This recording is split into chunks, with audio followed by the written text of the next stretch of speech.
Bien, amigas y amigos televidentes, gracias por continuar con nosotros a través de Acción 10 en la mañana.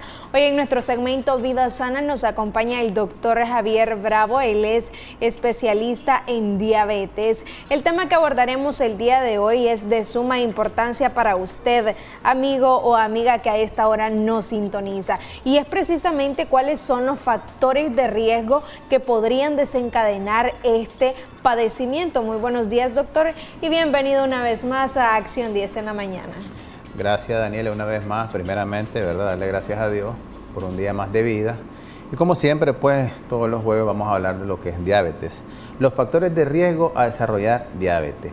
¿Por qué mencionamos este tema? Porque hoy en día la diabetes es una enfermedad metabólica que se caracteriza por los aumentos de niveles de glucosa en sangre. Se calcula que aproximadamente están entre 300 y 350 millones de diabéticos en el mundo y que al final del 2030 existe la probabilidad de que este se duplique a más o menos 600 a 700 millones en el mundo. Entonces, si podríamos agarrar esa cifra, estaríamos pensando de que el paciente de cada 2 personas o 3 personas que sean diabéticas, ¿verdad?, en una familia pueden tener 2 más, ¿me entendés? Entonces, eso significa de que el porcentaje es mayor. Cuando hablamos de los factores de riesgo, hablamos de los factores modificables y factores no modificables.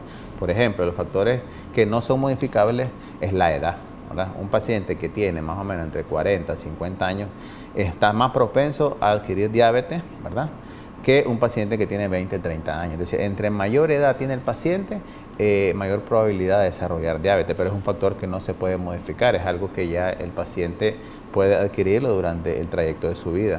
Otro factor no modificable es los genes que traen el paciente, es decir, que aquella persona que nace de 2 padres diabéticos tiene de 5 a 6 veces probabilidad de desarrollar diabetes en un periodo más o menos de los 30 años en adelante.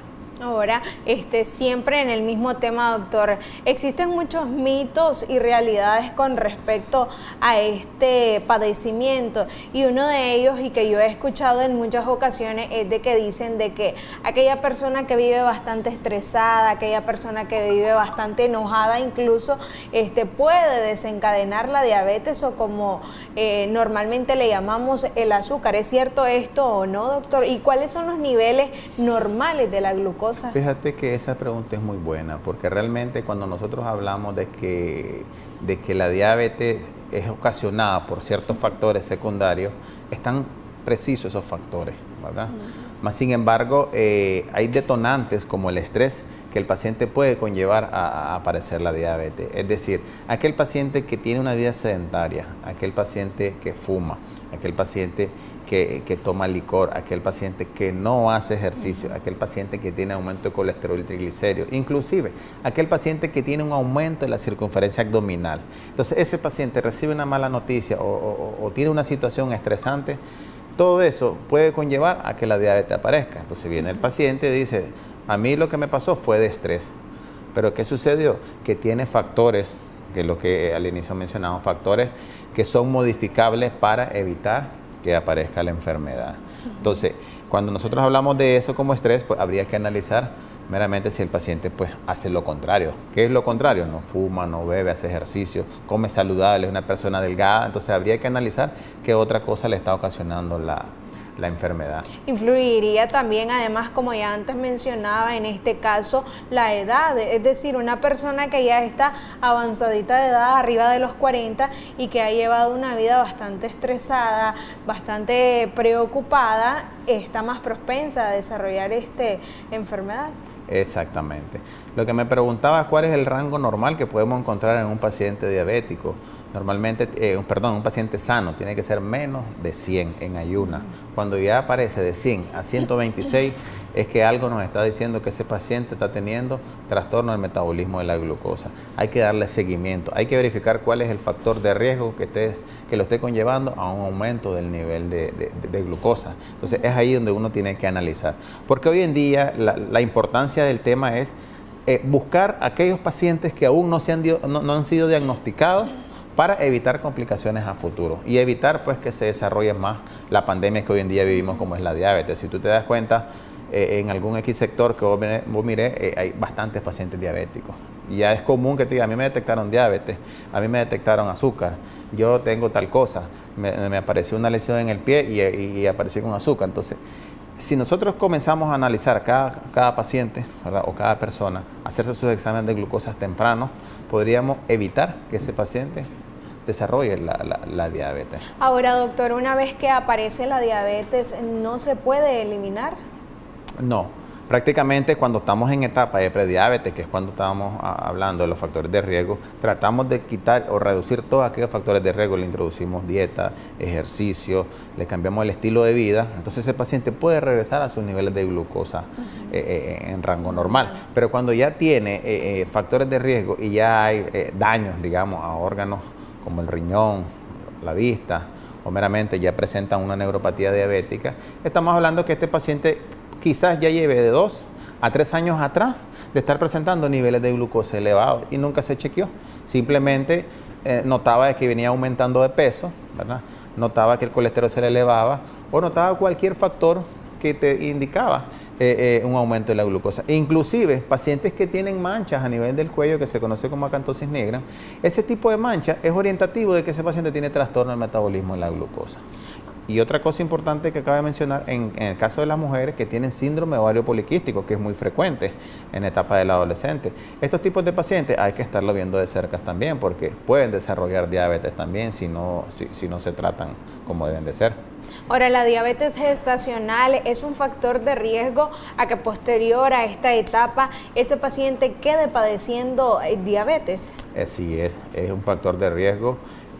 Muchos pacientes cuando ya salen del embarazo pues se le hacen sus controles de la glucosa y algunos tienen valores en rango normal, otros puede ser que esté teniendo algunos niveles elevados de glucosa, otros en menos de 60 días logran normalizar la glucosa.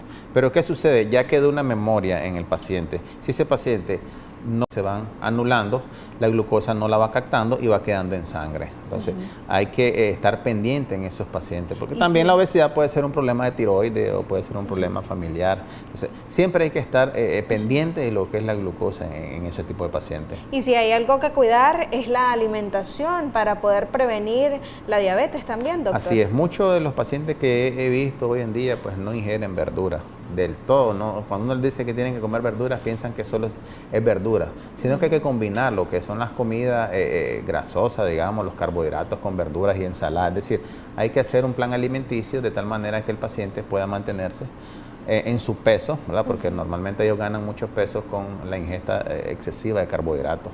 No digamos de grasa, sino ya de carbohidratos. Eso puede conllevar aumento de peso. Y si no hace ejercicio, mucho peor todavía. Entonces, es importante la alimentación en todo diabético. ¿Qué pasa cuando un paciente diabético ya no le llega la dosis de insulina, doctor? Cuando ya tiene la diabetes y tiene que inyectarse al menos 2 o 3 veces al día. He visto casos pues que se relacionan. Sí, nosotros lo que hacemos es titular al paciente cuando está con insulina, de tal manera que vamos haciéndoles control de glucosa a diario para ir determinando la dosificación que puede tener. Al inicio le calculamos con el kilo de peso y ahí calculamos los 2 tercios en la mañana y 1 tercio en la tarde. Pero a medida que el paciente va manteniendo sus niveles de glucosa altos, entonces vamos aumentando un poco de dosis hasta tener lo que es el nivel de glucosa bajo. ¿Entiendes? ¿Qué sucede cuando ya el paciente ya tiene un daño crónico? Digamos, ya lleva años de padecer diabetes y a la misma vez tiene un daño renal crónico. Entonces ese paciente es lo contrario, como ya tiene un daño renal, entonces al ponerle grandes cantidades de insulina, el paciente puede caer en hipoglicemia, pues porque no se elimina obviamente la insulina. Bien, doctor, el tiempo nos apremia. ¿Sus recomendaciones? Bueno, una de las cosas importantes es determinar en la familia, ¿verdad?, cuáles son los factores de riesgo que pueden tener diabetes. Y si el papá y la mamá de esa familia es diabético, entonces hay que seguir el lineamiento haciéndole sus controles por lo menos de 2 a 3 veces en el año. Segundo, hacer ejercicio, cambiar los hábitos alimenticios, para no tener problemas ya en un futuro, pues cuando ya estén, digamos, en etapa adulta, pues más o menos después de los 50, 60 años. Tratar de mantener una vida tranquila también, doctor. Ya mencionábamos que el estrés es uno de los factores desencadenantes de este padecimiento. Así es, así Bien, es. doctor. Bueno, y antes de irnos, para todas aquellas personas que nos están sintonizando en este momento, a todos los papis, doctor, nosotros les tenemos una sorpresa el Día del Padre.